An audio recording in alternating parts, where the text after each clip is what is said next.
आउज़ुबिल्लाहि मिनश्शैतानिर्रजीम बिस्मिल्लाहिर्रहमानिर्रहीम।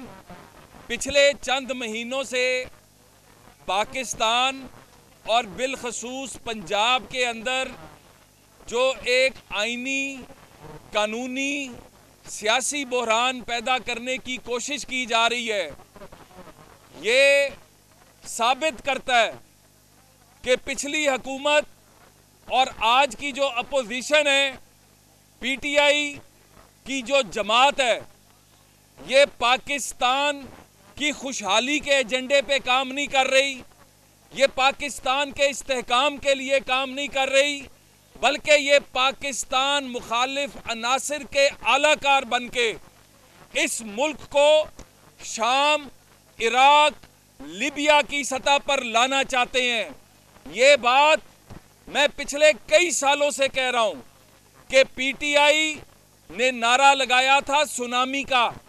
सुनामी का मतलब तबाही होती है, बर्बादी होती है, और इस जमात ने पाकिस्तान को सवाए तबाही और बर्बादी के कुछ नहीं दिया। आज पंजाब असेंबली के अंदर आपने देखा, हुकूमत का काम है बजट के लिए सेशन को कन्वीन करना, हुकूमत का काम है बजट के डॉक्यूमेंट को तैयार करा के अवाम की फलाह बहबूद के लिए काम करना। ये बजट जब हमने असेंबली में दे दिया, जब उसके लिए सेशन रख लिया, तो अगला काम स्पीकर का है। और स्पीकर का रवैया आपने, चाहे वो अदम एतमाद थी, चाहे वो चीफ मिनिस्टर का इलेक्शन था, मनमानी, धौंस, इसके अलावा कुछ नहीं देखा कौम ने। जाती मुफादात। बदकिस्मती ये है कि आज इस असेंबली में एक ऐसा टोला बैठा है जो अपने जाती मुफाद से आगे नहीं देखता और अपने जाती मुफाद के लिए पंजाब का मुफाद कुर्बान करता है। कल जो बजट पेश होना था, उसमें 30% तनख्वाहों में इजाफा है। जो बजट पेश होना है, उसके अंदर आटा सस्ता होना है, उसके अंदर अशियाए ज़रूरिया ने सस्ता होना है, उसके अंदर पेंशनर्स को पेंशन का इजाफा मिलना है। ये सारी चीजें जो हैं, मैं क्या क्या बताऊं, लेकिन कल का दिन कुर्बान कर दिया गया कि हमारे मुकदमे खत्म कर दो, हमें रिलीफ दे दो। किस बात का रिलीफ? सबसे पहली बात, असेंबली के अंदर जो आईजी और चीफ सेक्रेटरी ने किया, वो अदालत के हुक्म पर किया। क्या अदालत का हुक्म मान कि हम उनको सजा दें? और चीफ मिनिस्टर के इलेक्शन में जो बदतमीजी देखने में आई, जो फ्लोर ऑफ द हाउस गुंडे और बदमाश घुसाए गए, क्या उसके लिए आपको क्रेडिट दें? और एक आईनी तरीके से वफाकी हुकूमत का खात्मा किया गया, आइन और कानून के मुताबिक हुकूमत कायम की गई। किस बात का लॉन्ग मार्च? एक आईनी और कानूनी फैसले को झुटलाने के लिए तुम चाहते हो कि स्ट्रीट पावर निकाल के, अपने गुंडे और बदमाश निकाल के आइन और कानून को पामाल करो। ये नहीं होने देंगे। जो मुकदमात हुए 144 की खिलाफ वर्जी पर हुए, जो मुकदमात हुए वो आइन को पामाल करने की कोशिश पर हुए, कानून को हाथ में लेने की कोशिश पर हुए। तो मैं सिर्फ ये कहना चाहता हूं कि बजट पंजाब के अवाम के लिए है। बजट को पास कराना स्पीकर की और असेंबली की जिम्मेदारी है। अगर इस जिम्मेदारी को ये अपने जाती कामों से जोड़ेंगे, कल बिजनेस एडवाइजरी कमेटी के अंदर जो पीटीआई के लोग बैठे थे, माफिया मांग रहे थे, मुकदमात खत्म कराने की बात कर रहे थे, हमने उन्हें कहा कि आपके मुकदमात खत्म कर देंगे, पंजाब का बजट पेश होने दो, पंजाब के लोगों को रिलीफ मिलने दो, हुकूमत को चलने दो, अवाम को उनके दुखों का सहारा बनने दो। लेकिन उन्होंने कहा कि पहले हमारे मुकदमात खत्म करो, पहले हमारे जो डिटेंशन ऑर्डर्स हैं जिनका हमें नहीं पता वो वापस लो। यार हम तो हर दौर के अंदर मुकदमात भी भुगतते रहे, हमारे माएँ बहनें बेटियां मरियम नवाज अदालत में भी जाती रही, जेल भी गई, कलसूम नवाज साहिबा बीमारी से अपनी जान दे रही थी और ये कहते रहे कि ड्रामा है। शहबाज शरीफ साहब की बेटी को अदालत में खड़ा किया तुमने एक झूठे मुकदमे में। कौम की मां बेटियों की बात करने वालों, अपना किरदार देखो। कौम की मां बेटियों को तुम अदालतों में और जेलों में डालते रहे और आज तुम्हें कौम की माएं बेटियां याद आ गईं। जब तुम कानून को हाथ में लोगे तो कानून हरकत में आएगा। आज हम इस असेंबली के अंदर बता रहे हैं, ना चीफ सेक्रेटरी आएगा, ना आईजी आएगा। बजट तुम्हारी जिम्मेदारी है, कोई माफी नहीं है, कोई शर्त की बुनियाद पर बजट नहीं है। ये पंजाब का हक है, पंजाब के हक को पंजाब का हक दिला कर रहेंगे। बहुत शुक्रिया। बारी बारी।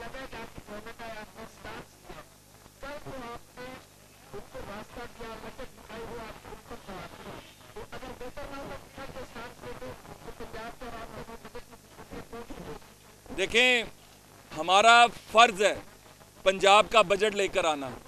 हमने बिल्कुल फ्लोर ऑफ द हाउस भी कोशिश की, हमने बिजनेस एडवाइजरी कमेटी में भी कोशिश की कि इनके जो ग्रीवेंसेस हैं, मुझे खुशी होती कि ये कहते कि आपने आटे का जो 10 किलो का थैला 490 का किया है, आप 450 का कर दें, आप 400 का कर दें, आप 350 का कर दें, हम बजट पास करा देंगे। मुझे खुशी होती कि ये कहते कि पंजाब के अंदर जो इन्होंने इतनी सालों से तकर्रियाँ नहीं की थी, ये कहते कि आप रिक्रूटमेंट्स करें, हम आपके साथ हैं।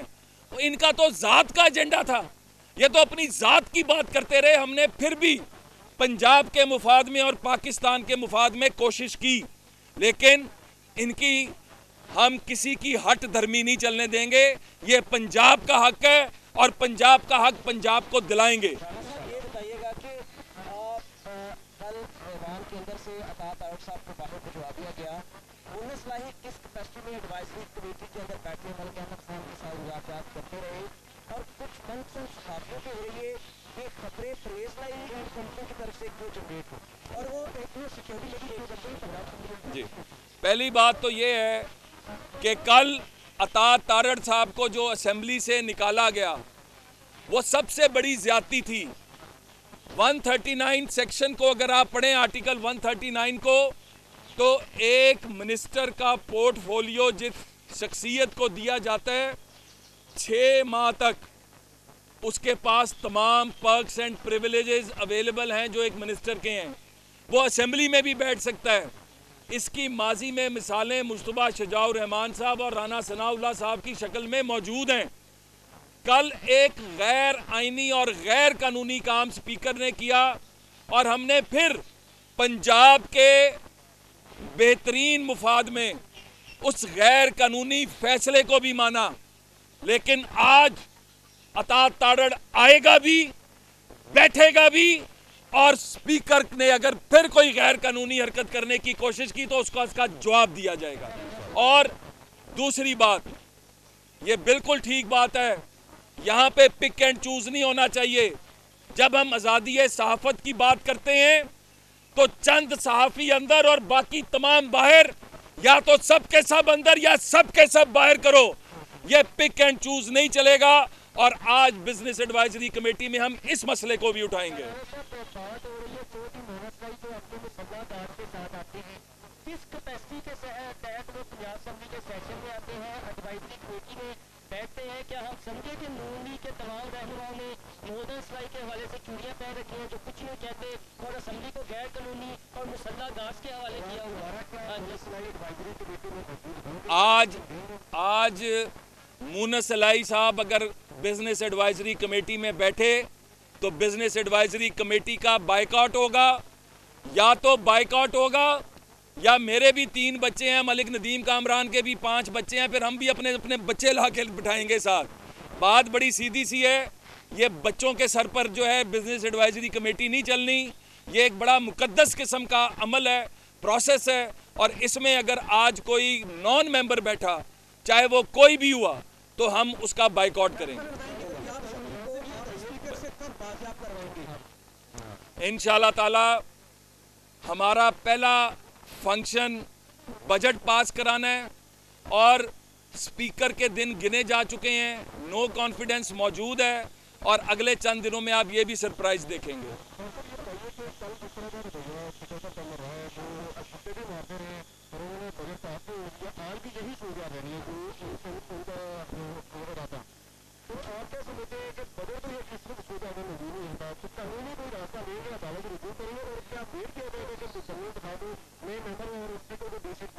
पहली बात तो ये है कि हम तमाम ऑप्शंस पे काम कर रहे हैं, हर ऑप्शन को देख रहे हैं, और उसके ऊपर जो ऑप्शन इस सूबे के बेहतरीन मुफाद में होगी उसको लेके चलेंगे। आज का दिन हमने इनकी कल तमाम बातें मानी। इन्होंने अता तारड़ साहब को निकालने का कहा, इन्होंने अपने केसेस वापस लेने का कहा। कल हमने, मैं आपको बता रहा हूँ कि इन्होंने लिस्ट दी, हमने सेक्रेटरी होम को बुला लिया और हमने कहा कि ये सूबे के मुफाद के अंदर अगर ये चंद केसेस इनके, और हमें प्रोसिक्यूशन की तरफ से कहा गया कि हम केसेस वापस नहीं ले सकते क्योंकि इतने संगीन जुर्म है, आइन की सबवर्जन, कानून तोड़ना, 144 की वायलेशन और एक जमहूरी अमल से आने वाली हुकूमत का खात्मा। तो इसके ऊपर अब कानून अपना रास्ता लेगा।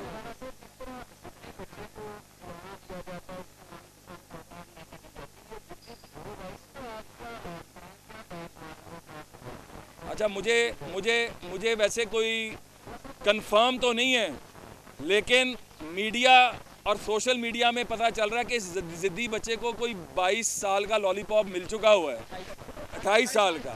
तो 28 साल का लॉलीपॉप मिल चुका हुआ है। फिलहाल उसी लॉलीपॉप पर इक्तफा करें और पंजाब असेंबली की जान छोड़ें।